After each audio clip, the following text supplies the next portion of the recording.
Tes. Boleh bunyi suara Tes.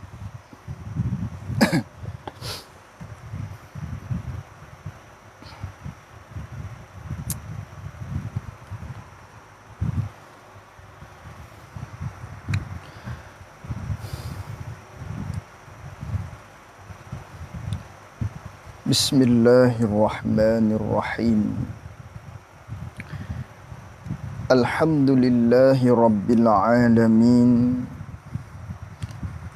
Wassalatu wassalamu ala ashrafil anbiya'i wal mursalin. Wa ala alihi wa sahbihi ajma'in. Allahumma fakihna fid din wa 'allimna ta'wilih. Allahumma fakihna fid din wa 'allimna ta'wilih. Allahumma fakihna fid din wa 'allimna ta'wilih. Allahumma nawwir qulubana binuri hidayatika kama nawwaltal arda binurika syamsika abadan abada. Birahmatika ya arhamar rahimin. Rabbi shrah li sadri wa yassir li amri wahlul 'uqdatam min lisani yafqahu qawli. Allahumma salli wa sallim ala sayyidina wa maulana Muhammad. Assalamualaikum warahmatullahi wabarakatuh. Alhamdulillah. Pertama-tamanya kita merafakkan rasa kesyukuran kita kepada Allah Subhanahu wa taala.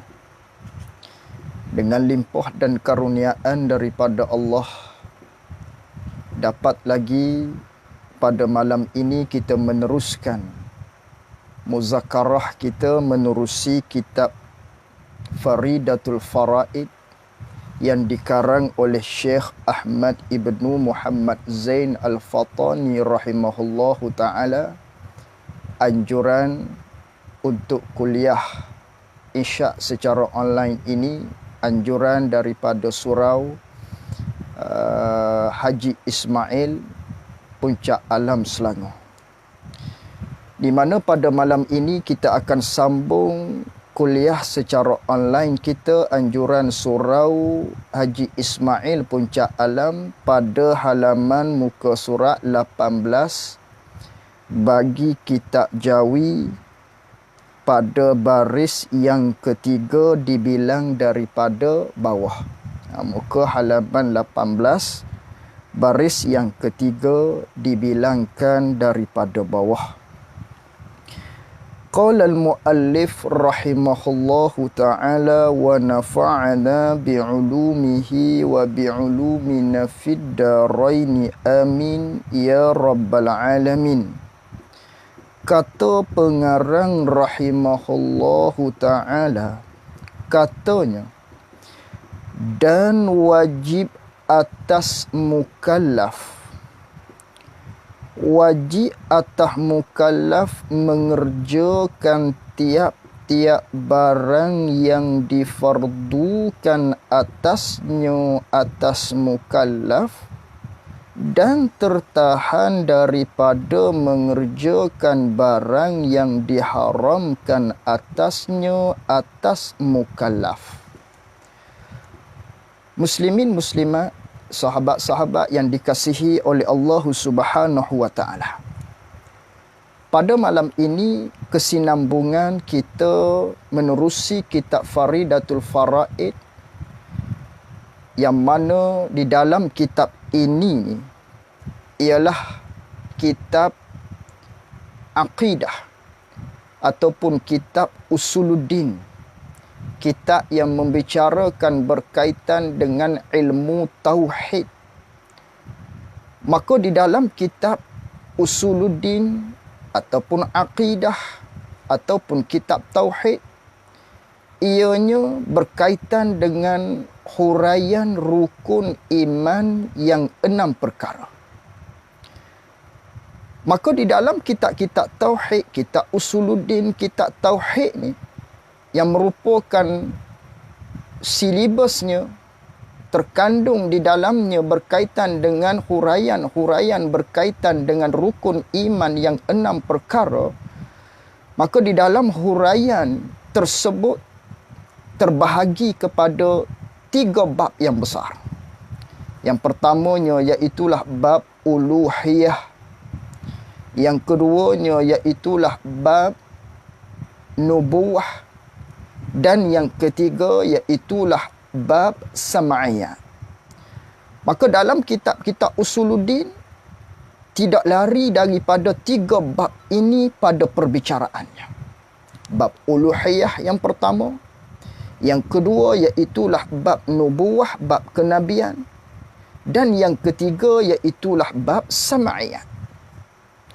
Maka 3 bab ini yang terdapat di dalam kitab-kitab usuluddin, yang terdapat di dalam kitab-kitab akidah yang membicarakan tentang ilmu tauhid.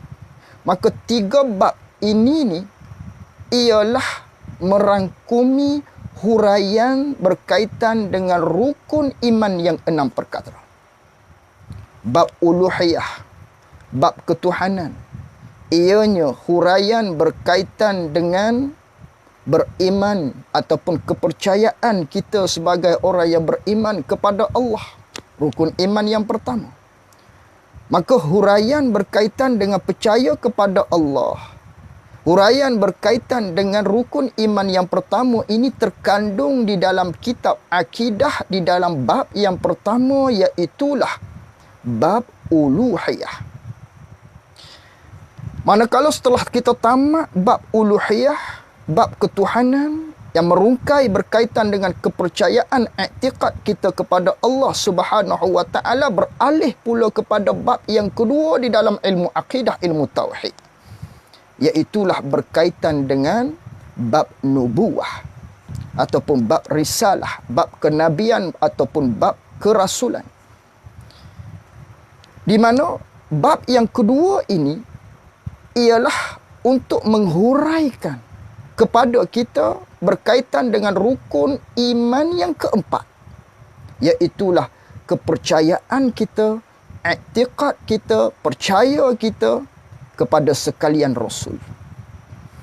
Maka berkaitan dengan keimanan rukun iman yang 6 perkara, iaitulah rukun yang keempat, percaya kita kepada sekalian Rasul, berada di dalam kitab ilmu tauhid, ilmu akidah di dalam bab yang kedua, iaitulah bab nubuwah ataupun babur risalah, bab kerasulan. Seterusnya, setelah mana kita tamat menelusuri bab yang kedua, iaitulah bab risalah, bab nubuwah ini yang merungkai berkaitan dengan kepercayaan kita kepada sekalian Rasul, berpindah pula kepada bab yang terakhir di dalam ilmu akidah, iaitulah babus sam'iyah, bab sam'iyah. Benda-benda yang kita dengar melalui perkhabaran daripada Rasul, daripada Allah Subhanahu wa taala, dinamakan dengan bab as-sam'iyah.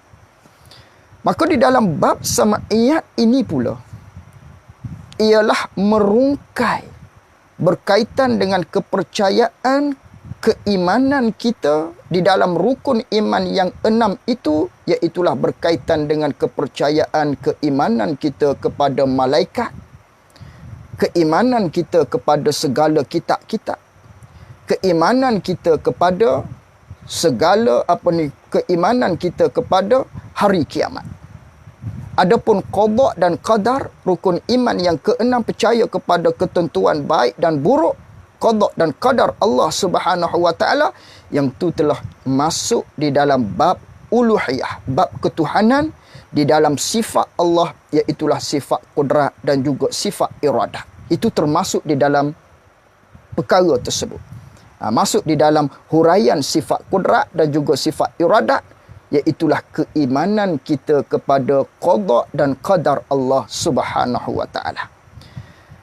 Maka di dalam bab yang terakhir inilah, bab sam'iyah ini, yang mana di dalamnya merangkumi huraian berkaitan dengan kepercayaan kepada malaikat, kitab dan juga hari kiamat, maka kita telah pun sampai, maknanya telah kita belajar berkaitan dengan bab sam'iyat ini, iaitulah kepercayaan kepada malaikat dan juga kepercayaan kepada sekalian kitab-kitab. Hanya tinggal satu lagi, iaitulah berkaitan dengan keimanan kita kepada hari kiamat. Berlakunya hari kiamat. Setelah mana berlakunya hari kiamat, apa pula peristiwa-peristiwa setelah daripada itu? Adanya azab kubur, adanya soal muka nakir, adanya maknanya bangkitnya kita di padang mahsyar, ada titian sirat, ada mizan dan sebagainya daripada syurga dan neraka. Maka ini ialah kepercayaan kita kepada hari kiamat yang dimasukkan di dalam bab sam'iyat. Maka inilah bab yang terakhir yang kita akan bicara di dalam kitab Faridatul Faraid yang dikarang oleh Syekh Ahmad Ibnu Muhammad Zain Al-Fatani rahimahullahu ta'ala. Maka sahabat-sahabat sidang jamaah yang dikasihi oleh Allah Subhanahu wa ta'ala, sebelum kita masuk di dalam bab yang terakhir itu, di dalam permasalahan yang terakhir, iaitulah berkaitan dengan keimanan kita kepada hari kiamat, sebelum sampai kepada bab yang tersebut, fasal yang tersebut, pengarang kita di dalam kitab Faridatul Faraid pada halaman muka surat 18 ini di baris yang ketiga dibilangkan daripada bawah, pengarang kita mendatangkan berkaitan dengan huraian agama, di mana huraian agama ini telah dibicarakan di awal-awal pertemuan kita yang lalu di dalam perbahasan kitab Faridatul Faraid ini. Di awal kitab membicarakan tentang agama. Apakah itu agama? Undang-undang Allah Ta'ala. Yang mana agama ini terdapat 3 komponen yang besar, iaitulah iman, Islam dan juga ihsan. Iman berkaitan dengan i'tiqad. Islam berkaitan dengan zahir, tingkah laku zahir, amal ibadah. Ihsan berkaitan dengan hati. Maka ini semua ialah merupakan komponen-komponen bagi agama. Maka agama, komponen besarnya iman, Islam dan juga ihsan. Bila sebut agama, inilah agama. Iman, Islam dan juga ihsan. Maka di dalam huraian ini, untuk melanjutkan lagi huraian tersebut, maka kata pengarang rahimahullahu ta'ala, dan wajib atas mukallaf mengerjakan. Wajib atas mukallaf, yakni wajib ke atas kita yang bergelar pangkat mukallaf ni. Apa mukallaf? Mereka yang berakal, yang sampai umur umumnya. Itu panggil mukallaf. Terdapat beberapa syarat yang lain. Maka wajib atas mukallaf. Kita ni lah yang diberati hukum ke atas kita ni. Diberati undang-undang Allah Subhanahu wa ta'ala ke atas kita. Orang yang berakal, orang yang telah sampai umur, wajib ke atas kita mengerjakan tiap-tiap barang. Mengerjakan tiap-tiap perkara. Perkara mana? Yang difardukan atasnya atas mukallaf dan tertahan, dan wajib atas mukallaf tertahan berpantang daripada mengerjakan barang perkara-perkara yang diharamkan atasnya atas mukallaf. Maka ini ialah menjadi satu kewajipan kepada kita. Menjadi satu kewajipan kepada kita untuk mengerjakan, untuk menunaikan semua sekali yang difardukan oleh Allah Subhanahu wa ta'ala kepada kita.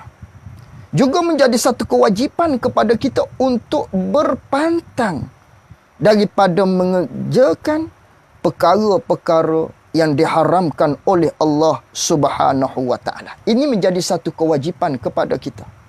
Kewajipan kepada kita yang bergelar mukallaf, bergelar orang Islam, bergelar orang beriman kepada Allah, bergelar orang yang muhsin, perlu kita mengerjakan segala perkara-perkara yang Allah perwajibkan kepada kita. Banyak tak banyak perkara yang difardukan oleh Allah Ta'ala kepada kita. Hak banyaknya ialah perkara-perkara sunat. Maka perkara-perkara sunat ni ialah menjadi satu kelabaan kepada kita. Adapun modalnya ialah perkara hak Allah Ta'ala fardukan kepada kita. Hak ni tak dapat, tak boleh nak tawar-menawar. Maka menjadi satu kewajipan kepada kita untuk menunaikan perkara tersebut. Iaitulah perkara-perkara yang diwajibkan oleh Allah Subhanahu wa taala. Apa dia perkara-perkara yang diwajibkan oleh Allah Subhanahu wa taala? Iaitulah daripada sembahyang, kewajipan sembahyang. Daripada berpuasa di dalam bulan Ramadan. Daripada perkara-perkara yang Allah Ta'ala perintahkan kepada kita menutup auratnya. Apa lagi? Banyaklah perkara-perkara yang Allah Subhanahu wa taala fardukan kepada kita. Maka itu semua perlu kita menunaikan selaku kita orang yang beriman kepada Allah Subhanahu wa taala. Yang pertama, perlu kita menunaikan semua sekali yang diperwajibkan oleh Allah Subhanahu wa taala. Yang kedua, perlu kita berpantang, perlu kita menahan diri kita daripada melakukan, daripada mengerjakan perkara-perkara yang dilarang oleh Allah Subhanahu wa taala kepada kita. Ini ialah tanggungjawab sebagai hamba Allah Subhanahu wa taala yang beriman kepadanya. Itu yang pertama.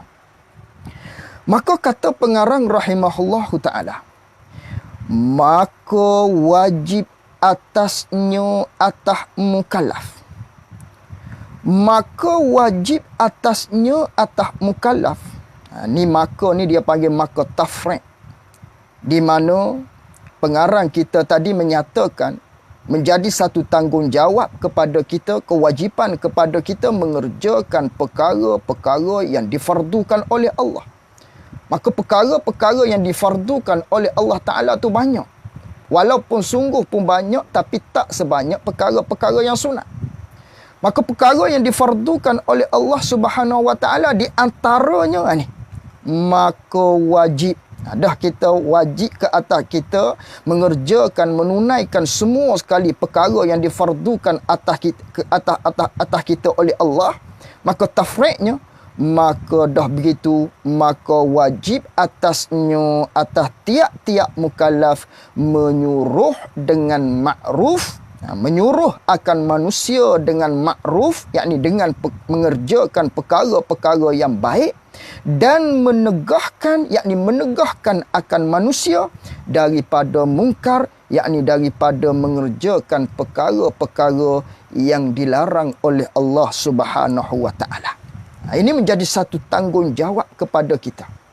Menjadi satu tanggungjawab kepada kita orang yang beriman selaku hamba Allah Subhanahu wa taala, iaitulah di antara perkara-perkara yang menjadi satu tanggungjawab kepada kita yang masuk di dalam kata mengerjakan perkara-perkara yang difardukan oleh Allah Ta'ala, antaranya iaitulah menyuruh manusia dengan ma'ruf, melarang ataupun menegah manusia daripada melakukan kemunkaran kepada Allah Subhanahu wa taala. Ini tanggungjawab. Tanggungjawab bagi setiap individu Islam. Menjadi satu tanggungjawab kepada individu yang bergelar orang yang beriman kepada Allah. Amar ma'ruf nahi munkar. Maka amar ma'ruf nahi munkar ini menjadi satu tanggungjawab yang besar kepada kita. Sungguh pun begitu, terdapat beberapa syarat-syarat. Nak amar ma'ruf nahi munkar, suruh kepada perkara baik, melarang perkara kebaikan, dia ada syarat-syarat dia. Melarang perkara-perkara yang diharamkan. Ada syarat-syarat dia. Apakah syarat-syaratnya? Di antaranya, perlu kita tersebut maknanya mempunyai kemampuan, mempunyai kuasa untuk melakukan amar makruf nahi munkar ini. Contoh, sekiranya kita seorang ibu ataupun bapa, maka secara tidak langsung kita berkeupayaan ataupun mempunyai kemampuan ataupun kuasa terhadap anak-anak kita. Maka pada ketika itu, anak-anak kita menjadi satu tanggungjawab kepada kita untuk menyuruh dia perkara-perkara yang baik dan juga melarang mereka itu daripada mengerjakan perkara-perkara mungkar. Itu menjadi satu tanggungjawab kepada kita. Kerana apa? Kita mempunyai kuasa. Begitu jugalah maknanya di antara syarat lain untuk amar makruf dan nahi munkar ini, iaitulah perkara amar yang kita nak suruh. Apa ni perkara amar makruf? Makruf yang kita nak suruh. Kemungkaran yang kita nak larang. Perkara ni kita tahu dan kita jelas perkara tersebut. Kita mempunyai pengetahuan yang jelas terhadap satu-satu perkara yang kita nak menyuruh orang buat makruf. Kita mempunyai satu pengetahuan yang jelas untuk kita melarang seseorang itu melakukan kemungkaran. Bermakna, nak suruh kebaikan, kita tahu dengan jelas benda ni benda yang baik. Benda ni benda yang makruf. Begitu juga kita nak melarang orang ini daripada melakukan maksiat, melakukan kemungkaran yang dilakukan. Kita tahu dengan jelas benda ni benda yang salah di sisi undang-undang Allah Subhanahu wa taala. Barulah menjadi satu kewajipan kepada kita untuk amar makruf nahi munkar. Itu yang kedua. Yang pertama, kita ada kuasa, kita mampu. Yang kedua, kita mengetahui dengan jelas apa yang kita nak suruh, apa yang kita nak larang tadi. Daripada perkara-perkara mungkar, kita tahu benda ni benda jelas haram. Dan kita tahu benda ni juga benda yang baik, maka kita suruh. Itu kita kena jelas benda tersebut. Yang ketiga, di antara syarat-syarat amar makruf nahi munkar ni, yang menjadi satu kewajipan kepada kita, syarat nak kata wajib ni, ialah benda tu benda ijma' ulama'. Benda kemungkaran hak kita nak larang ni, ialah benda yang sebulak suara ulama' kata haram. Umpamanya, menutup aurat. Apa ni umpamanya? Seseorang perempuan yang tidak menutup aurat, yang mendedahkan rambutnya. Itu ijma' ulama'. Maka pada ketika itu kita melihat orang yang mendedahkan aurat, orang yang tidak memakai tudung umpamanya, tidak memakai telekung umpamanya, maka pada ketika ini kita mampu. Begitu juga kita tahu benda ni benda haram, jelas. Maka pada ketika itu menjadi satu kewajipan kepada kita untuk menegah mereka daripada melakukan kemungkaran tersebut. Ini merupakan tanggungjawab kita selaku orang Islam, menjadi satu tanggungjawab kepada kita selaku orang yang beragama Islam ataupun orang yang beriman kepada Allah Subhanahu wa taala. Ini tanggungjawab kita. Yang mana tanggungjawab kita mengerjakan segala yang diperintahkan oleh Allah. Daripada sembahyangnya, daripada puasanya, zakatnya, memberi nafkah kepada isteri kita. Begitu juga menuntut ilmu. Yang mana menuntut ilmu ini menjadi satu kewajipan kepada kita. Menjadi satu tanggungjawab kepada kita. Bagaimana kita nak sembahyang?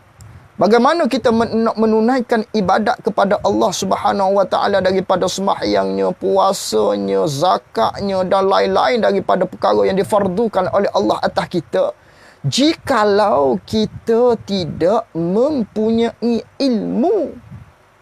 Pastinya perkara tersebut perlu melalui ilmu terlebih dahulu. Maka ilmu ini menjadi satu wasilah, satu tangga untuk kita menunaikan ibadat yang difardukan oleh Allah Subhanahu wa taala. Maka oleh yang demikian menuntut ilmu itu menjadi satu kewajipan kepada kita. Menjadi satu kewajipan kepada kita. Maka di antara amar ma'ruf nahi mungkar yang menjadi satu kewajipan kepada kita, iaitulah kita menyuruh mereka untuk menuntut ilmu. Kita melarang mereka itu daripada mengekalkan kejahilan yang terdapat pada dirinya. Ini di antara perkara amar ma'ruf nahi mungkar yang menjadi satu kewajipan kepada kita.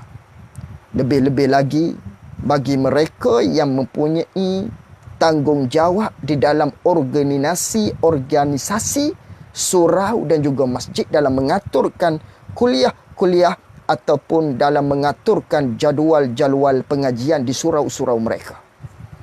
Yang mana tuntut ilmu satu kewajipan. Dan perlu mengetahui kewajipan ilmu manakah yang menjadi satu tekanan kepada kita untuk mempelajarinya yang dikatakan dengan ilmu fardu ain. Maka orang yang mempunyai kuasa, orang yang mempunyai pangkat di dalam satu-satu organisasi tersebut perlu mengatur agar ianya menjadi satu tanggungjawab yang diamanahkan oleh Allah Subhanahu wa taala yang kita galas itu, kita melakukan dengan cara yang betul. Ini menjadi satu tanggungjawab kepada kita. Maka secara umumnya, tanggungjawab kita selaku orang yang beriman kepada Allah menunaikan segala yang diperintahkan oleh Allah dan juga kita berpantang daripada melakukan maksiat kepada Allah Subhanahu wa taala. Maka di antara perkara-perkara yang difardukan oleh Allah, iaitulah amar ma'ruf nahi mungkar. Yakni kita menyuruh dengan perkara ma'ruf dan kita menegahkan daripada perkara-perkara mungkar yang berlaku. Dan jika alhamdulillah, dan jika ada ia mukallaf dalam mengerjakan mungkar, apa ni? Jadi kata pengarang, maka wajib atasnya atas mukallaf menyuruh dengan makruf, yakni menyuruh akan manusia dengan buat perkara baik, dan wajib ke atas kita juga menegahkan manusia ni daripada perkara-perkara mungkar, daripada melakukan perkara-perkara yang dilarang oleh Allah. Wajib kita tegah manusia daripada melakukan kemungkaran itu. Rayahnya, kata wajib kita tegah manusia ni daripada melakukan kemungkaran tu, jika ada ia mukallaf yang nak tegah orang daripada melakukan kemungkaran ni, jika ada ia mukallaf hak tegah tu, dia tu dalam mengerjakan mungkar, dia pun buat perkara mungkar tu juga. Sungguh pun begitu, dia wajib untuk menegah orang lain daripada melakukan kemungkaran yang mana mungkar tu dia buat juga. Dia tu buat perkara mungkar. Sungguh pun dia buat perkara mungkar, itu ialah dosa dia. Tapi dia ada terlekat di diri dia satu lagi, dia wajib cegah orang yang buat mungkar hak dia buat tu. Dia buat satu hal, dia buat perkara mungkar tu. Mungkar hak dia buat ni umpamanya ada lagi orang lain, teman dia hak buat serupa dengan dia, dia wajib tegah. Ni kata kewajipan kepada individu Muslim. Kewajipan kepada kita selaku yang beriman kepada Allah, iaitulah amar ma'ruf nahi mungkar. Nahi mungkar ni, sungguh pun kita buat mungkar. Mungkar hak kita buat ni terkadangnya teman kita ikut sama melakukan, mungkar tu pun hak kawan kita buat, hak seumpama kita tu, kita wajib tegah juga. Biar kita buat pun, wajib tegah. Tak boleh buat benda ni, haram benda ni. Kita buat, wajib kita tegah. Kita buat satu hal, dosa kita, dan kita tak tegah orang buat perkara hak kita buat tu pun menjadi satu kesalahan juga kepada kita. Bermakna ada dua charge, ada dua kesalahan di kita. Munkar hak kita buat satu hadah, satu dosa. Kita tak tegur munkar hak kita buat yang mana orang lain buat serupa dengan kita, tu pun satu kesalahan juga. Contoh macam mana? Seperti yang hendak menegah akan dia akan munkar. Silap tak kena tu. Tak kena ibarat. Jadi menjadi satu kewajipan kepada kita suruh benda makruf. Menjadi satu kewajipan kepada kita menegah manusia daripada melakukan maksiat. Kata wajib kita tegah maksiat ni jika kita mengerjakan munkar seperti yang hendak ditegah akan dia akan munkar tadi. Contoh dia macam mana? Maka wajib atas yang berzina. Ini contoh dia. Maka wajib atas yang berzina. Bukan contoh ni, dia panggil tafriq pada kata royah tadi. Royahnya wajib kita tegah orang melakukan maksiat tu walaupun kita buat juga. Macam mana kita buat juga? Maka wajib atas orang yang berzina menegahkan yang berzina seumpama bagi orang yang berzina. Maknanya orang ni berzina, si kawan dia pun berzina juga, dia buat berzina, dia melakukan penzinaan. Maka penzinaan ni satu perkara yang munkar, yang dilarang oleh Allah Subhanahu Wa Taala. Sungguh pun dia buat benda ni, dia wajib melarang, wajib menegah kawan dia tadi tu yang melakukan penzinaan, yang seumpama dia pun melakukan penzinaan. Penzinaan yang dia buat tu dosa besar. Satu cas di dia. Sungguh pun satu cas di dia tu dosa besar penzinaan yang dilakukan, tapi masih lagi terlekat di bahunya untuk dia menegah manusia yang lain tadi, teman-temannya yang dia tahu yang melakukan penzinaan. Dia wajib tegah. Sungguh pun dia buat benda tersebut. Ataupun contoh yang lain, dia seorang pencuri. Jadi pencuri ni, dia kena ada teman, dia tak boleh buat seorang umpamanya. Maka dia pergi dengan kawan dia untuk mencuri umpamanya. Maka dia tu pencuri, menjadi satu kesalahan, perkara yang dilarang oleh Allah Subhanahu Wa Taala. Kawan dia yang ikut serta dengan dia sama-sama mencuri, dia wajib tegur. Menjadi satu kewajipan kepada dia untuk dia melarang kawan dia yang bersama-sama dengan dia tadi untuk mencuri. Itu maksud. Maknanya masih terlekat di seseorang tadi tanggungjawab di dia untuk menegah daripada seseorang melakukan maksiat kepada Allah Subhanahu Wa Taala. Sungguh pun dia melakukan kemungkaran tersebut. Sungguh pun dia melakukan kemungkaran tersebut, tapi dia juga wajib untuk menegah orang yang melakukan kemungkaran seumpama yang dia lakukan. Begitu juga di dalam perkara amar makruf tadi. Amar makruf, walaupun kita tak buat perkara baik, perkara hak kita nak suruh orang tu buat baik, umpamanya orang tu tak sembahyang, maka amar makruf, sembahyang tu ialah benda yang baik, benda yang diperintahkan oleh Allah, menjadi satu kewajipan bagi kita yang mana kita ada kuasa, kita mampu untuk beritahu kepada orang ni supaya dia sembahyang. Maka wajib kita suruh dia sembahyang. Sungguh pun kita tak sembahyang. Sungguh pun kita tak sembahyang, kita wajib untuk bagi tahu orang tadi supaya dia sembahyang. Supaya dia sembahyang. Begitu.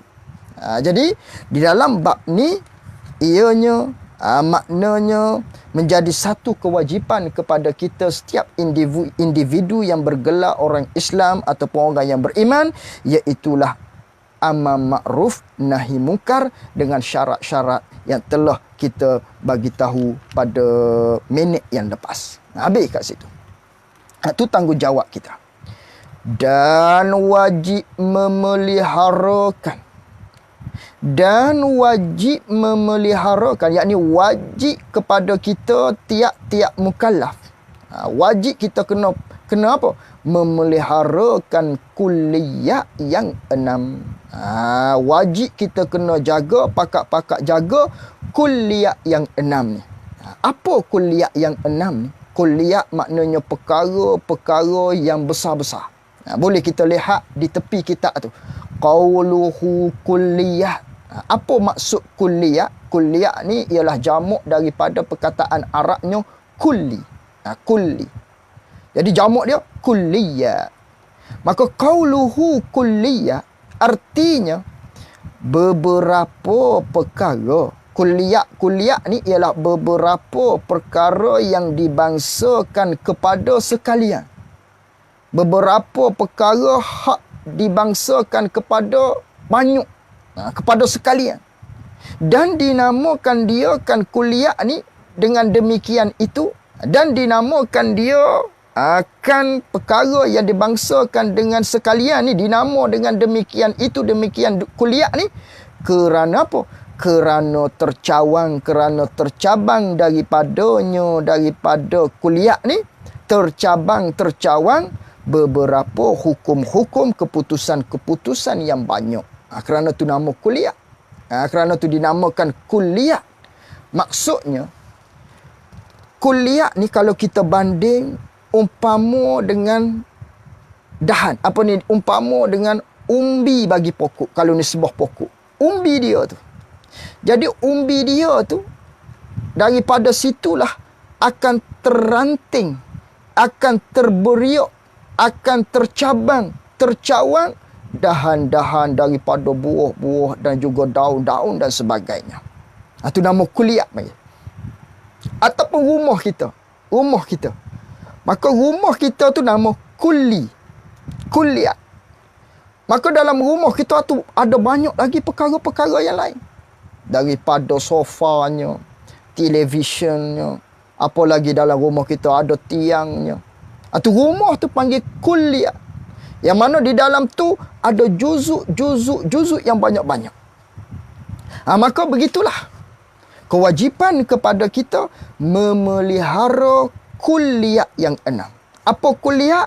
Kuliah ni ialah perkara yang besar-besar, yang mana di dalam tiap-tiap kuliah yang 6 ni tercabang pula hukum-hukum daripada Allah yang teramat banyak.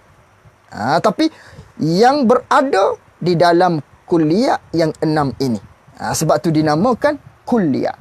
Jadi wajib kepada kita memeliharakan kuliah yang 6. Mana kuliah yang 6 yang wajib kita kena jaga? Yang mana kuliah yang 6 ni ialah perkara-perkara induk dia. Yang lain banyak lagi lah di bawah-bawah dia. Maka jaga 6 ni secara tidak langsung kita jaga perkara-perkara yang berada di bawah-bawah dia. Mana 6 perkara tu?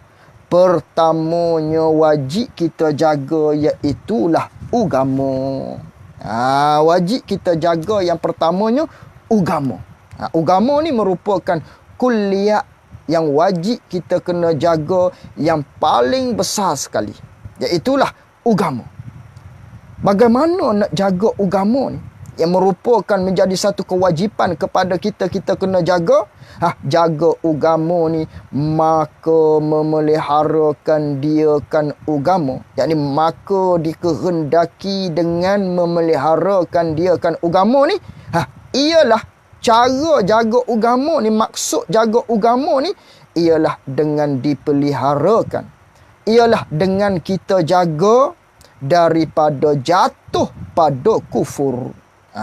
Jaga agama iaitulah kita kena jaga. Maksud jaga agama ialah kita jaga daripada jatuh kepada perkara-perkara yang kufur. Yakni jangan kita tergelincir kepada kekufuran. Yang mana terdapat 3 perkara. Yang mana kalau kita melakukan dengan salah satu 3 perkara ni, orang ni akan jatuh kepada kufur. Yang pertamanya dengan perkataan, dengan bercakap perkara-perkara yang bawa kepada kufur. Yang kedua dengan perbuatan, buat satu-satu tingkah laku yang bawa pada kufur. Yang ketiga iaitulah dengan i'tiqad. I'tiqad satu-satu benda yang bawa kepada kufur. Maka 3 perkara ni akan dijelaskan di dalam kitab kita pada pertemuan kita yang akan datang.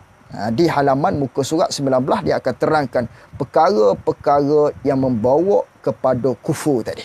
Iaitulah dengan perkataan ataupun sama ada dengan perbuatan ataupun sama ada dengan i'tiqad. Itu akan dijelaskan di dalam kitab Faridatul Faraid di dalam pertemuan kita yang akan datang. Maka jaga agama di sini menjadi satu kewajipan kepada kita. Jaga agama dengan maknanya kita jaga diri kita ni daripada jatuh kepada kufur. Itu yang pertama. Jaga agama, maksud jaga agama laginya dan daripada, yakni kita pelihara daripada mencederakan segala yang wajib dan segala yang haram. Ini masuk dalam kata jaga agama. Jaga agama iaitulah kita jaga diri kita daripada kufur, daripada jatuh kekufuran. Jatuh kufur ni sama ada dengan perkataan, perbuatan ataupun dengan i'tiqad. Jaga. Yang kedua, kita kena jaga agama dengan maknanya kita pelihara, kita jaga daripada melakukan, daripada cedera perkara-perkara yang wajib dan juga kita jaga daripada melakukan perkara-perkara yang haram. Itu panggil jaga agama. Maknanya kita buat perkara-perkara yang wajib dengan cukup aturan-aturannya daripada syarat-syaratnya dan rukun-rukun. Jangan bagi cedera. Kalau seseorang tu semayang umpamanya, tapi semayangnya tak jaga syarat, tak mencukupi syarat, semayangnya tak mencukupi rukun, maka orang ni dinamakan orang yang tidak menjaga agama. Yang mana menjadi satu kewajipan kepada kita menjaga agama. Maka menjaga agama ni maksudnya ada beberapa perkara. Yang pertama, jaga daripada kufur. Satu. Yang kedua, jaga agama iaitulah kita buat perkara-perkara wajib cukup syarat-syarat dan juga rukun-rukun. Jangan bagi cedera. Kalau buat satu-satu ibadat tapi tak cukup syarat, tak cukup rukun, ini mencederakan perkara yang wajib. Mencederakan perkara yang Allah Ta'ala perintahkan kepada kita. Secara tidak langsung, orang tersebut tidak menjaga agama. Jadi menjaga agama dengan makna jaga daripada melakukan perkara-perkara jaga daripada jatuh pada kufur satu. Yang keduanya, kita kena jaga daripada cedera ibadat kita yang wajib dan juga kita kena jaga daripada melakukan perkara-perkara yang haram. Itu panggil jaga agama maksud dia. Lalu kata pengarang rahimahullah ta'ala, dan dari kerana memelihara agama itulah, dan dari kerana wajib memelihara agama itulah disyarakkan, diperintahkan, yakni oleh Allah Ta'ala memerangkan segala kafir harbi dan yang murtad. Oleh kerana kewajipan kepada kita jaga agama, Allah Ta'ala perintah kita supaya jaga agama, maka oleh yang demikianlah disyarakkan pula oleh Allah Ta'ala untuk memerangi segala mereka-mereka yang dikenali dengan kafir harbi dan juga orang yang murtad. Kerana kita nak jaga agama. Kafir harbi wajib kita perangi. Wajib kita lawan. Kerana apa? Kerana kafir harbi ni ialah orang kafir yang nak merosakkan agama Islam. Kafir yang nak merosakkan agama.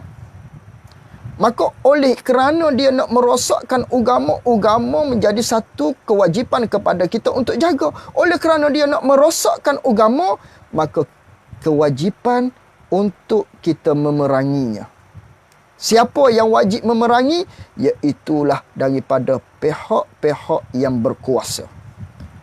Pihak pemerintah. Wajib dia kena memerangi puak-puak kafir harbi kerana mereka nak menyekat agama Islam. Kerana mereka nak meruntuhkan, nak merosakkan agama Islam. Di antaranya kafir harbi ni, di antara ciri-ciri dia, Kita nak solat, dia tak bagi. Kita nak melakukan azan, dia tak bagi. Kita nak solat berjemaah di masjid, dia tak bagi. Kita nak bina masjid, dia tak bagi. Ini di antara ciri-ciri kafir harbi. Maka pada ketika itu, pihak yang berkemampuan, pihak pihak pemerintah wajib memerangi puak-puak kafir harbi ini. Yang mana menjadi satu kewajipan kepada kita menjaga agama, maka kafir harbi ini ialah kafir yang nak merosakkan agama. Oleh kerana itu wajib memerangi mereka tadi. Wajib memerangi mereka. Adapun kafir zimmi. Kafir zimmi ni kafir lah. Sama juga, tadi pun kafir juga, tapi yang tadi harbi. Harbi ni dia nak meruntuhkan agama Islam. Adapun kafir zimmi, dia tidak buat kaca dengan agama Islam. Tapi dia tetap kafir. Dia sembah hak cara-cara dia tu lah. Kufur kepada Allah Subhanahu Wa Taala. Tapi adakah dia merosakkan agama Islam? Adakah dia nak memunahkan agama Islam? Buat kaca kepada agama Islam? Tidak. Dia tak ada nak meruntuhkan agama Islam, tapi dia kafir. Dengan cara dia lah. Dia sembah. Maknanya hak dia sembah tadi. Tapi dia tak buat kacau terhadap agama Islam. Ini dinamakan kafir zimmi. Itu nama kafir zimmi. Ini tak jadi masalah. Adapun hak wajib kita perangi ni ialah kafir harbi yang nak merosakkan agama Islam. Maka kerana agama ni menjadi satu kewajipan untuk kita jaga, oleh yang demikian diperintahkan kita untuk memerangi segala kafir harbi dan juga segala kafir yang murtad. Kerana kafir yang murtad ni dia telah merosakkan agama dia. Asalnya dia berada di dalam kebersihan, tiba-tiba dia pergi lompat ke dalam lembah kepada lembah kegelapan. Itu dia panggil orang yang murtad. Wajib kita perangi juga. Siapa yang wajib perangi ni? Iaitulah pihak yang berkuasa. Bukan kita wajib perangi bunuh orang murtad ni, bukan kita. Bukan kewajipan kepada individu. Hak ni kewajipan kepada pihak pemerintah. Memerangi kafir harbi dan juga kafir yang murtad. Dan mensediakan. Kerana nak jaga agama tadi itulah wajib disyaratkan oleh Allah Ta'ala memerangi segala kafir harbi dan yang murtad. Dan mensediakan. Kerana memelihara agama ni lah. Maknanya wajib kita mensediakan. Yakni pemerintah tadilah. Mensediakan barang yang kita kuasa atasnya. Atas nak memerangi segala kafir harbi dan yang murtad tadi. Apa dia? Yang perlu kita mensediakan daripada segala kekuatan dan tadbir yang dapat menolak dengan kekuatan dan tadbir tadi akan kejahatan mereka itu kafir harbi dan murtad. Wajiblah, maknanya kita kena buat persediaan daripada alat-alat senjatanya, strateginya. Untuk apa? Untuk memerangi mereka-mereka yang melawan Islam tadi. Yang dikatakan dengan kafir harbi dan mereka-mereka kafir murtad. Wajib pula untuk kita buat persediaan daripada segala alat-alat perang dan sebagainya. Habis itu. Itu yang pertama, kuliah yang pertama, iaitulah wajib kita jaga agama. Yang kedua, di antara perkara kuliah yang 6 yang wajib kita kena jaga, wajib kita kena pakat-pakat jaga ni. Yang pertama agama. Yang keduanya wajib kita jaga nafsun. Wajib kita kena jaga nafsun. Apa tu nafsun? Arti nafsun ni ialah diri seseorang. Nyawa kita, tubuh kita. Ini diri kita ni wajib kita kena jaga. Macam mana jaga diri kita ni? Dan memeliharakan nafsun itu. Jaga diri kita, tubuh kita ni. Dengan caranya, dengan dipeliharakan daripada yang menghilang. Dengan dipeliharakan daripada yang membinasa akan diri, akan tubuh kita ni.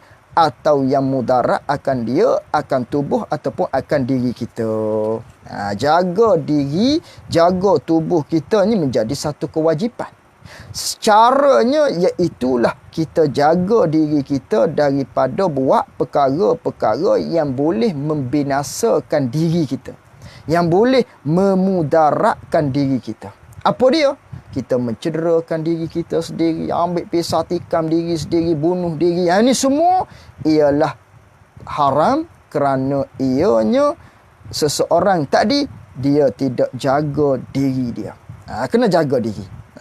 Tak boleh buat tak tentu kalu diri ni, tak boleh. Kena jaga daripada mudarat, kena jaga diri kita daripada binasa. Lebih-lebih lagi di zaman kita ni lah, wabak COVID-19 ni. Maka di antara perkara yang menjadi satu kewajipan kepada kita, ni yang kedua, jaga diri. Maka oleh yang demikianlah kita kena mengikut SOP yang telah ditetapkan oleh pihak-pihak berkaitan, oleh pihak yang berwajib. Kerana apa tu? Kerana nak menjaga diri kita. Yang mana menjaga diri kita ni menjadi satu urusan agama. Jaga diri kita ni ialah menjadi satu kedudukan yang tinggi di dalam agama. Setelah mana agama, jaga diri. Maka oleh yang demikian, kita dalam rangka untuk menjaga diri kita daripada terkena mudarat binasa, maka kita perlu mematuhi SOP yang telah ditetapkan oleh kerajaan dengan kajian-kajian mereka, yang mana ini berkesan daripada terkena wabak-wabak begian. Kita kena ikutlah. Kena ikutlah peraturan-peraturan tersebut. Kerana apa ni? Kerana nak jaga diri.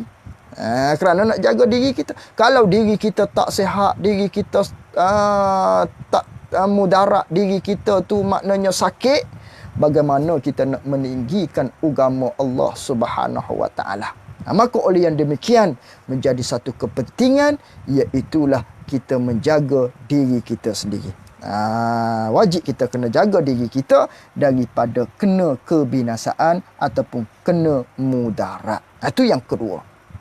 Yang ketiga, wajib kepada kitanya menjaga aklun, menjaga akal. Apa maksud jaga akal? Dan memelihara akan dia akan akal ni dengan maknanya, bermula memelihara akan dia akan akal ni dengan maknanya dipeliharakan daripada perkara-perkara yang menghilang akan dia akan akal, ataupun yang mencedera akan dia akan akal. Cara jaga akal ialah kita kena pelihara diri kita tadi, akal kita tadi, daripada hilang dia, ataupun daripada cedera dia. Macam mana? Iaitulah jangan minum arak, jangan makan dadah, jangan buat benda-benda yang boleh bawa kepada akal kita itu cedera, akal kita itu rosak. Kerana nilaian manusia ialah di akal. Yang besar sekali di manusia ni ialah akal. Akal inilah yang membezakan di antara manusia dan juga binatang. Maka kedudukan akal di sisi syarak, kedudukan akal martabat akal di sisi agama kita ialah satu perkara yang penting. Oleh kerana itulah kita perlu menjaganya. Oleh kerana itulah maknanya diharamkan minum arak, dadah dan sebagainya, kerana ianya akan menghilangkan akal ataupun akan mencederakan akal. Bila cedera akal, hilang akal, bagaimana kita nak meninggikan agama Allah Subhanahu wa taala? Itu yang ketiga. Yang keempat daripada enam perkara-perkara kuliah ni hak wajib kita jaga, yang keempatnya nasab. Nasabun, wajib kita kena jaga nasab. Apa tu nasab hak wajib kita jaga ni? Nasab ni apa?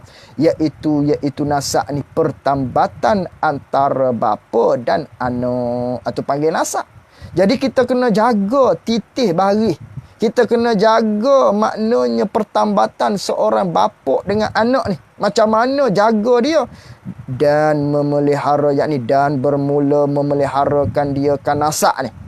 jaga titih baris ni, bapak dengan anak ni, iaitulah dengan tertahan, dengan berpantang daripada zina. Kerana orang yang berzina tiba-tiba lekat anak misalnya, perempuan yang dizinakan tadi mengandung, maka pada ketika itu anak tersebut tidak dihukumkan di dalam agama kita selaku anak orang tersebut. Anak lelaki yang perempuan tadi berzina tadi, tak dihukumkan anak tu ialah anak dia. Sungguh pun secara zahirnya nampak seperti benih lelaki tadi. Dalam agama kita tak diiktibar, tak dikira benih tu ialah benih lelaki yang dia berzina tadi, yang perempuan tadi berzina. Maknanya orang yang berzina bila lekat anak, maka pada ketika itu nasabnya terputus. Anak ni bukan anak lelaki tadi. Sungguh pun dia berkahwin dengan perempuan tadi. Dia berzina dulu, lekat anak. Lalu tu dalam keadaan mengandung tadi dia pun berkahwin. Berkahwin dia, sungguh pun dia berkahwin. Anak tadi tetap tak dikatakan nasab dia, tak dikatakan keturunan dia, telah putus dengan lelaki tersebut tadi, telah putus. Cuma akan jadi anak tiri lah.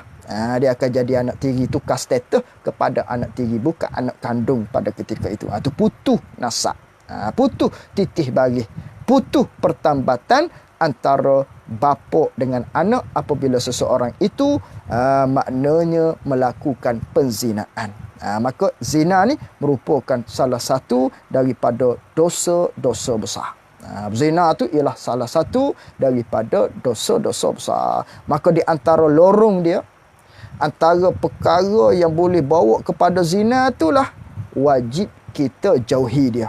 Kerana itu Allah Ta'ala berfirman, wala taqrabuz zina, jangan kamu dekati zina. Allah Ta'ala tak kata berzina tu terus, tapi Allah Ta'ala kata dekati zina. Maka di antara perkara yang mendekatkan kepada zina ni, yang boleh menyumbang kepada arah zina ni, di antaranya ihtilaf. Di antaranya maknanya pergaulan antara lelaki dan juga perempuan. Itu dia panggil perkara yang mendorong kepada zina, yang wajib kita jauhi dia. Yang keduanya, berkawan antara lelaki dan perempuan. Misalnya, ini semua adalah perkara-perkara yang mendorong kepada zina. Begitu juga tak menutup aurat. Perempuan misalnya keluar daripada rumah tak menutup aurat, pakai baju tapi bajunya tak menutupi sebagaimana diperintahkan oleh syarak. Ini semua perkara-perkara yang mendorong kepada zina. Ataupun maknanya seorang perempuan keluar daripada rumah tadi dengan memakai pakaian-pakaian yang dikatakan sebagai tabarruj, berhias yang mana tidak yang melanggar perintah syarak, berhias dengan cara yang tidak ikut SOP agama misalnya. Ini semua perkara-perkara yang mendorong kepada penzinaan. Oleh kerana itu, dalam agama kita berlaku khilaf di kalangan ulama berkaitan dengan memakai niqab tadi. Kerana ni di antaranya nak menjaga kuliah yang keempat, iaitulah nasab. Kerana penzinaan ini timbul di antara lelaki dan perempuan. Maka tarikan di lelaki ialah pada wanita itu sendiri. Maka jika wanita itu mendedahkan perkara-perkara yang tidak sepatutnya, ataupun dia rupanya cantik, ini semua perkara-perkara yang mendorong kepada zina, yang boleh menimbulkan fitnah dan sebagainya. Itu panjang dalam kitab-kitab fiqh berkaitan dengan masalah niqab tadi. Masalah purdah tadi tu. Habis itu. Kelima, kemaluan. Kemaluan. Ini kuliah yang wajib kita jaga. Kemaluan. Apa kemaluan? Kemaluan di sini bukan zakar. Kemaluan di sini maknanya image, kemukaan ataupun muru'ah. Itu yang kelima. Menjaga kemaluan, maruah, jaga image. Itu menjadi satu kewajipan kepada kita, jaga image. Apa tu image? Apa tu kemaluan, kemukaan, maruah ni? Dan memeliharakan dia kan kemaluan. Maksud jaga kemaluan, jaga image, jaga kemukaan ni bermula memeliharakan dia kan kemaluan ataupun image tadi tu dengan tertegah, yakni dengan bahawa tertegah daripada umpama tuduh, yakni jangan kita tuduh antara satu sama lain. Jangan kita saling tuduh menuduh. Tuduh yang paling besar sekali, tuduhan zina ataupun tuduhan liwat. Tuduhan zina dan juga tuduhan liwat ni tuduhan yang paling besar sekali. Yang mana tuduhan liwat, tuduhan zina perlu yang menuduh tadi mengemukakan 4 orang saksi. Perlu ada 4 orang saksi. Saksi itu pula yang adil. Saksi ni lihat dengan jelas penzinaan yang dilakukan, keliwatan yang dilakukan. Sekiranya tidak dapat mengemukakan 4 orang saksi yang adil yang melihat peristiwa tersebut, tiba-tiba kita tuduh dia berzina, tiba-tiba kita tuduh dia tu liwat, maka pada ketika itu perlu berlakulah pula di dalam hukum agama Islam ni dinamakan dengan qazaf. Apa dia panggil, kena sebatan. Kalau tak silap 80 sebatan terhadap orang yang menuduh orang yang berzina. Lebih kurang begitulah. Itu kena tengok di dalam kitab-kitab fiqh berkaitan dengan masalah tersebut. Cuma nak menceritakan, jangan sesekali kita nak tuduh menuduh orang, tak boleh. Ni kerana apa? Bila kita tuduh dia, tuduh kita tuduh dia, ini semua menjatuhkan keaiban, menjatuhkan muruah seseorang, menjatuhkan air muka seseorang. Yang mana agama menjadi satu tanggungjawab kepada kita. Agama memerintahkan kepada kita supaya kita menjaga maruah ataupun menjaga kemukaan masing-masing tadi. Tak boleh kita nak tuduh menuduh, tak boleh kita nak mengumpat orang, tak boleh kita nak apa lagi, nak memfitnah orang, nak mencaci orang. Ini semua boleh menjatuh maruah bagi seseorang. Yang mana jaga maruah ni menjadi satu kewajipan kepada kita. Sebab itulah orang yang ada kisah-kisah silam, orang yang ada melakukan perkara-perkara yang tidak baik pada sebelum ni, sekarang ni dia telah bertaubat, haram dia nak menceritakan kepada orang lain kisah silam yang telah dilakukan pada sewaktu masa yang dahulu. Haram dia buka aib diri dia sendiri, tak boleh. Haram walaupun kepada isteri dia, walaupun kepada suami dia. Ketika mana dia bujang ni, dia ni buat perkara-perkara maksiat umpamanya. Ada benda-benda yang dilakukan. Maknanya benda-benda ni benda yang tidak elok lah. Kisah silam dia nya. Pada ketika itu wajib dia tutup aib tersebut. Aib diri dia tersebut. Kerana apa? Kerana agama menitik beratkan penjagaan image, penjagaan muruah ataupun kemukaan terhadap diri seseorang tadi. Itu perlu kita jaga image masing-masing. Keenam, kuliah yang keenam yang wajib kita jaga ialah harta.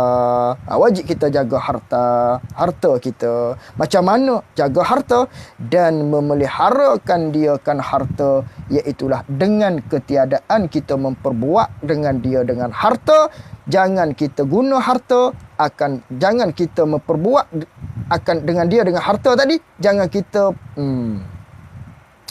dan memeliharakan dia kan harta dengan ketiadaan memperbuat dengan dia dengan harta. Ketiadaan memperbuat tu akan barang, akan perkara yang tiada mengizin oleh syarak padanya pada barang. Jaga harta dengan maknanya jangan kita guna harta kita kepada perkara-perkara yang Allah tak izin. Itu maksud dia. Itu maksud jaga harta. Wajib kita jaga harta. Harta kita. Ya, harta kita. Tapi harta ni ialah milik Allah. Allah hanya bagi pinjam kepada kita. Harta tu Allah amanahkan kepada kita. Maka oleh kerana harta ni ialah milik Allah, harta ni yang diamanahkan kepada kita, Allah beri amanah kepada kita untuk memiliki harta tersebut, maka kita guna harta tadi kepada benda hak Allah tak izin, maka salah. Maka salah. Maka tak boleh. Umpamanya guna harta tadi berjudi, guna harta tadi pergi pada disko, guna harta tadi buat maksiat kepada Allah Subhanahu wa taala, orang ni dinamakan orang yang khianat amanah yang diberikan oleh Allah Subhanahu wa taala. Ni harta wajib kita kena jaga. Wajib kena jaga. Maka harta nilah yang paling besar sekali maknanya ketika mana kita berada di akhirat. Di akhirat, perkara yang paling banyak sekali diperiksa ialah berkaitan dengan harta bagi orang yang mempunyai harta yang banyak. Kerana setiap sen yang dia miliki merupakan amanah daripada Allah Subhanahu wa taala. Sekiranya guna kepada perkara-perkara yang Allah tak izin, maka ketika itu diambil salah oleh Allah Subhanahu wa taala di akhirat. Kalau guna kepada perkara-perkara yang baik pun akan dihisap oleh Allah Subhanahu wa taala. Maka membuatkan seseorang tadi masuk syurga lambat. Kerana apa? Kerana dikira satu-satu harta yang dimiliki. Semakin banyak harta yang dimiliki, sungguh pun buat perkara-perkara yang baik, ianya tetap akan diperiksa oleh Allah Subhanahu wa taala satu-satu di negeri akhirat. Maka nisbah orang yang kaya dengan orang yang miskin, kaya yang syukur dengan orang yang miskin, yang mana dia miskin tapi dia sabar. Mana yang terlebih dahulu masuk syurga awal? Orang yang miskin yang sabar, daripada orang yang kaya yang syukur kepada Allah. Nisbah masuk syurga, yang miskin, yang sabar ni akan masuk syurga terlebih dahulu. Sebab apa? Sebab hartanya tak banyak. Nak hisap harta tak banyak. Tapi atas dunia dia sabar, dia dulu akan masuk syurga. Ada pun orang ni banyak harta tapi dia syukur. Kalau tak kira lah hak tak syukur tu, hak tu maknanya diambil salah dan sebagainya dengan keadilan Allah Ta'ala. Hal ini harta banyak atas dunia, syukur kepada Allah, guna ke arah kebaikan, dia tetap akan masuk lambat ke dalam syurga Allah Subhanahu Wa Ta'ala. Sebab apa? Harta dia banyak. Tiap-tiap harta yang dimiliki akan diperiksa daripada mana dia dapat dan kepada mana dia membelanjakan harta tersebut. Tu wajib kita kena jaga harta. Tak boleh kata, harta aku ikut akulah nak pergi mana pun. Harta aku ikut akulah nak buat apa, nak pergi disko ke nak pergi mana. Harta tu amanah daripada Allah Subhanahu wa taala. Wajib kita jaga harta. Habis itu 6 perkara yang wajib kita jaga yang dikatakan dengan perkara kulliyah. Dan sebesar-besar barang yang wajib atas mukallaf terpelihara daripada perkara tadi, iaitulah hak besar sekali riddah. Inilah hak paling besar sekali yang perlu kita jaga daripada 6 perkara tadi. Riddah, daripada riddah. Apa tu riddah? Putus mukallaf daripada Islam. Keluar orang tadi tu daripada agama Islam, tu panggil riddah. Yang ni kita akan sambung pada pertemuan yang akan datang, di mana pengarang kita Syekh Ahmad Ibnu Muhammad Zain Al-Fatani, dia akan menceritakan kepada kita sebab-sebab yang perkara-perkara yang membawa kepada riddah. Wallahu a'lam wa ilmuhu wa atam. Jazakumullahu khairan jaza. Assalamualaikum warahmatullahi wabarakatuh. Terima kasih buat sahabat-sahabat yang dikasihi oleh Allah sekalian. Bismillah.